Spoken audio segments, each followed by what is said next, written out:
എന്നും ഉച്ചയ്ക്ക് ആഹാരം കഴിക്കാൻ ഈ പള്ളി കോമ്പൗണ്ടിലാണ് വരുന്നത്. നമുക്കറിയാം, നമ്മളൊരു 1000 രൂപയ്ക്കൊക്കെ ഒരാളെ വീട്ടിൽ കൂലിക്ക് ജോലിക്ക് നിർത്തിയാൽ നല്ലപോലെ പണിയെടുക്കും.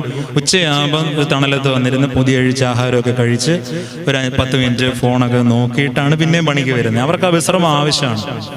ഈ പണി സൈറ്റിൽ നിന്ന് ഒരു ബംഗാളി എന്നും, ഒരു സാധു മനുഷ്യൻ എന്നും ഒരു പൊതിച്ചോറും കൊണ്ട് വരുന്നത് ഈ പള്ളിക്കകത്താണ്. ഗേറ്റ് തുറന്ന് ഓഫീസിന്റെ സൈഡിലുള്ള ഒരു തണലത്തിരുന്ന് കഴിച്ചിട്ടാവും. ഇതെല്ലാവർക്കും അറിയാവുന്ന കാര്യമാണ്. അങ്ങനെ ഇരിക്കെ പള്ളി പുതിയ ഭരണസമിതി വന്നു.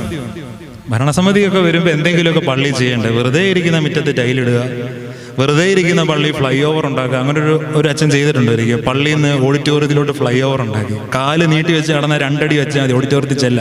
ഫ്ലൈ ഓവർ ഉണ്ടാക്കി. എന്തെങ്കിലും ചെയ്തില്ല, മോശമല്ലേ? എന്നിട്ട് ഈ പുതിയ ഭരണസമിതി വന്നപ്പോൾ ഇതിലൊരാൾ അച്ഛനോട് പറഞ്ഞു, അച്ഛൻ വല്ല അറിയുന്നുണ്ട് ഈ നാട്ടിൽ നടക്കുന്നത്? ഏതോ ഒരുത്തൻ എന്നും ഉച്ചയ്ക്ക് പള്ളി കയറുന്നുണ്ട്. അവൻ കഞ്ചാവ്